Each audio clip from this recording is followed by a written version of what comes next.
Жәкем, бір күні кешкілік есік алдына мәшине келіп тоқтады. Мәшинеден қимылы ширақ адам түсті. Ол амандықтан соң Жамбыл атамды тез киіндіріп алып кетті. Біз еш нәрсе түсінбестен үнсіз қалдық. Ертеңінде ұйқыдан сергек ояндым. 2-3 жігіт бағанағыларға түсіп шығып жүр. Ауыл адамдары лезде жиналып қалды. Ал енді құлақтарыңызды тосыңыздар, деді.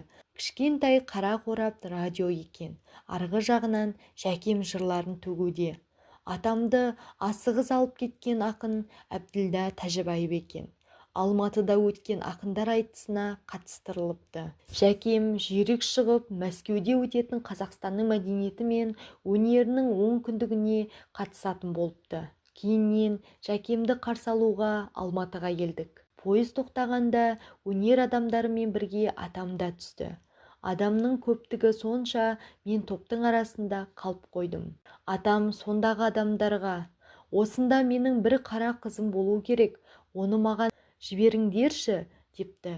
Көпшілік екіге бөлінгенде атам мені іздеп жан-жағына қарап келеді екен. Ата, дедім.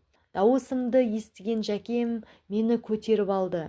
Маңдайымнан иіскеп еркелеткен соң қасына ертіп жүрді. Ділдахан Жамбылова, Мөлдір бұлақ журналынан.